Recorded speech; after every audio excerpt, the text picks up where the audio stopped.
Hey, testing, 1, 2. Is anybody in there? Can you see me? Oh, there I am. All right, guys. Hey, Danny Kierling back here at you from the Homestead, and we're gonna do another video, so stay tuned. And I wish I had a camera crew that would help me with some of this technical stuff. Hey, so I'm back here again, guys. A lot of people commented on my last video and been commenting on all my social media channels, and there's a few things that they want to know. They want to know a little more about my life since the accident, kind of some things that have been going on. They kind of want to know, you guys want to know a little bit what's going on with my body and my recovery, and I'm going to give it to you guys. I'm going to give you a little more in-depth, some boring stuff about spinal cord injury, but hey, it's life for Danny Kierling, and we're going to give you guys some information on it. So starting out, everyone asks about me fidgeting. Everyone sees me kind of moving around. They see me grabbing my leg like this and picking it up. They see me kind of wiggling side to side. Well, there's two reasons I'm doing that. So yes, I am in pain. Every day I'm in pain. Every single day my body hurts. There are very few days that my body doesn't hurt. And the pain is either really severe depending on the weather, if it starts raining, or it's just a mild pain, almost like a tingling, like your legs are asleep. Literally, that's kind of what it feels like, except it's a little bit more than that. It kind of has a little burning feel to it. And if you see me kind of playing with my leg, that's because my left side, I have a little more sensory, a little more feeling on my left side of my body than my right, but my right still has quite a bit of pain, but it's my left side that really kind of gets me. I can feel dang near a lot of things. So that kind of gets me back into the next part of what spinal cord injury is, and to give you guys some down low on it. And if anyone cares, I am an incomplete injury, which is a good thing. That's a really, really good thing. So an incomplete injury means that that your spinal cord still can transmit past the area of damage. So my spinal cord is not completely severed. It didn't get broken. So that's why I still have a lot of belief that we have a lot of chance for recovery. And I'm not going to give up. I have some ideas. I need help from you guys. I think I want to go down to Texas, and I want to do some stem cell, and I want to do some other research and some other neuroplasticity, stuff like that. But I'm an incomplete injury. To get back to that, basically, I'm lucky and I'm unlucky. So I have level of movement below the injury, below my injury level. So I have some things that move below my chest, basically. My neck broke. My C6 is where the damage is at. But I have feeling right about here on my chest, and then below that it kind of changes to a little weird feeling. Kind of a burning, stinging feeling. And then I also have movement. That classifies me as an Asia C. Now to get into that, an Asia A is where I started. An Asia A basically has no feeling below this injury level, which is really scary when you wake up from a 8-hour or a 10-hour ICU surgery, or you wake up out of an ambulance and you can't feel anything from here. Absolutely nothing. It's kind of the weirdest feeling ever when you're waking up or whatever, and you know there's nothing. You don't know if your leg's over here. You don't know if your leg's cut off. You don't know if it's bleeding. You can't feel anything. It's really scary, really weird. And then there's an Asia B. I slowly progressed to an Asia B in about a week. Really fortunate that I got to an Asia B. An Asia B basically means you have sensation. About a week, maybe 10 days after my injury, I started feeling stuff down here. It's kind of crazy. I was in Memorial Hospital down there in Rapid City, and one night, a very big nurse, this male nurse came in, and he changed out my catheter. And this is when it gets weird. If you guys know, sometimes the catheter goes through your pee hole, and that catheter doesn't feel very good. Well, when you're in Asia A, you don't feel it, right? Well, I never felt it. And that night, guess what happened? I felt it. And I told that nurse jokingly, I was the first time I was ever happy some man touched me down there, and I felt it. So anyway, I went to an Asia B then.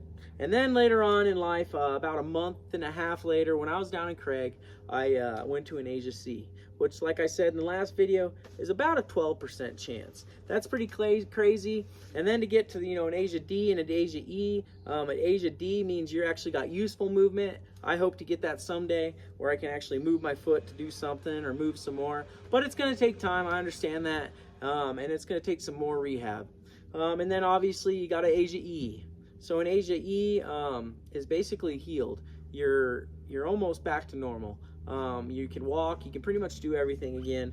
That's where every spinal cord patient, spinal cord sufferer, that's where everyone wants to be basically in the end.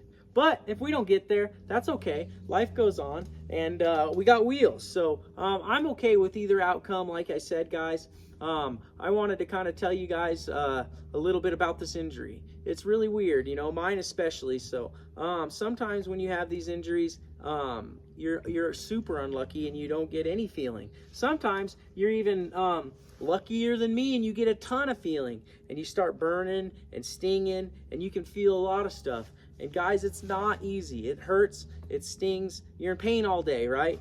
And then when the clouds roll in, you know, that barometric pressure messes with the, I have 12 screws and a couple of rods down my neck and inside my spinal cord. They actually did a fusion. They fused my T3 to my T3 to my C4. So basically they fused a bunch of vertebrae in my neck all the way down into my back. So if you look, that's why I don't have a ton of movement. They said I wouldn't be able to do a whole lot of anything, but I can damn near freaking headbang with the freaking rock stars. So I'm pretty blessed for that also. I'm also very blessed when I came out of recovery, they said I wasn't gonna have a lot of anything. They said that I might be a complete full quadriplegic. They said that I might not even have my hands, might not have my arms, might not have anything, might not just be able to talk, and that's it. Which is really scary because, I mean, a guy wants to be able to be a little independent, right? So let's get into that. A paraplegic and a quadriplegic. Let's just make it real simple. A lot of people kind of don't understand the difference, and I'm here to tell you the difference from at least my knowledge. So a paraplegic is someone that has use of their hands, use of another limb actually. So it could be your legs, but a paraplegic is someone that can use their hands basically. Some people get to use their legs, but since my fingers don't work, if you guys look, they don't move. I can't move them yet. Maybe someday. It's actually a higher chance that my legs come back working versus my fingers. But I'll take whatever. But it's kind of crazy. To be a quadriplegic, you can't have your limbs got to be fully non-functioning. To be a paraplegic, you have limbs that are fully functioning. So I am a quadriplegic. A lot of people kind of argue that fact, but because my hands don't work, because my wrists aren't fully functioning, I'm a quadriplegic. Tetraplegic is what they call them now, and then there's a paraplegic, which I have a lot of friends that are paraplegics. I just figured I'd kind of like maybe get you guys a little more understanding with that. A lot of people don't understand. There's a lot of craziness about spinal cord injury that a lot of people don't know. So that's kind of like a little bit of an update on Danny's health. I'm doing all right. There's stuff guys like me struggle with every day, and I gotta see a doctor about 3 times a week, it seems like. But we're getting better. I'm getting mentally better every single day. And I want to go to the next part of the video where a lot of people ask about me, and they ask about how my happiness, why, you know, I've had a lot of crazy things happen to me in the last, you know, basically like 2 years. I had a company taken away from me. I had a divorce, you know, I'm going through a divorce. I had, you know, people try to steal from me. It's been pretty wild. And people ask me how I stay happy. And I don't know exactly how I am so blessed to stay happy, but I am blessed with a lot of good people. And that might be a lot of it. A lot of good people in my life have been there for me, and a lot of good people are still here for me today. I can't shout out Tanner and my buddy Alex enough. They've been there for me. My good friend Doyle Hansen. There's been a lot of people that have checked up on me. In the wintertime, this driveway back here gets pretty crazy. So that means Danny's stuck to the house even more. So I can remember a few times when no one would come see me, but I do remember a lot of times when my buddy Doyle, my buddy Dalton, and then obviously Tanner and Alex would come up and see me, and I can't thank them enough. So to be happy, I don't know, long story short, guys, I think happiness is in your soul.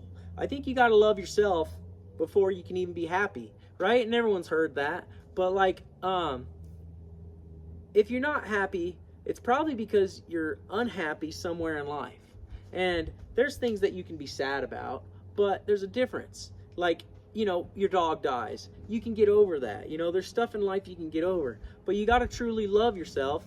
Sorry, we had a little technical difficulty in the middle of the video. But anyway, guys, that's my answer to that. Like, happiness is from within, and you got to love yourself. And if you don't love yourself, you got to understand why, and you got to fix that. And it's not hard, guys. You just got to be open and honest. You got to talk to yourself in a way that you can understand and just fix what you have wrong. You can't, there's no way you have to be John Wayne all your life. You can only be tough for so long, and the rest of it you're going to have to figure out.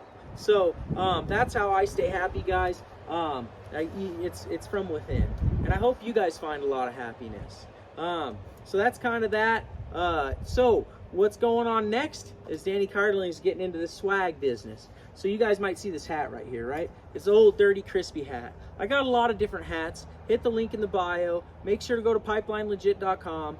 Go to my link in pipelinelegit.com, DHK Welds, or just hit the link in any of my social medias and hit the Pipeline link. So Pipeline Legit is a good buddy of mine, and they're selling all my swag. They actually are manufactured in America, 100%. The manufacturing process is done in America. The hat itself is obviously from Bangladesh and all the other crazy places, but the hats are sourced out of the country. But the patches, the designing, the ropes, the installation and the manufacturing and the shipping are 100% done here in the US. So if you guys are interested, hit the link below. I'll put it in the description, and you guys can get yourself some of my swag. The cool thing about a lot of my swag is that it's going to a good cause too, guys. We're gonna start donating to a non-profit of mine. A good buddy of mine runs it, and we're gonna start donating some money, basically a percentage of sales. So a percentage of sales from you guys is gonna go towards a non-profit, and I'm not ready to tell you guys just yet, but it's gonna go to a non-profit that helps people that are injured get back out into the wonderful outdoors like this, which is important. You're not going to find happiness if you're stuck in a house all day. So guys, that's what's next. I got this swag company. Today, I was enjoying the good weather, but it looks like a storm's rolling in, and we're working on my driveway. We got a bunch of piles of gravel, and I got my good buddy Austin here. He's down there tearing stuff up in his Bobcat. So I'm going to get off here. I'm going to get off the YouTube. I'm going to get off the TikTok and all the other craziness. And I probably ought to give him a hand. And I probably ought to get ready for Emberly. My little baby girl, you guys have seen her in a few videos. I get her this week, and I'm super excited. I got to go get her room ready and cook her some dinner. But if you guys want to see anything more, like I said, make sure to hit that subscribe button, share, all that stuff with your friends, even more, whatever else you guys can do. Make sure to comment below what you want, and also hit that link in the description so you guys can get some slick swag, crispy hat, a cougar hunt hat, something to fit on that ugly head of yours, and we'll see you on the next weld. Love you guys.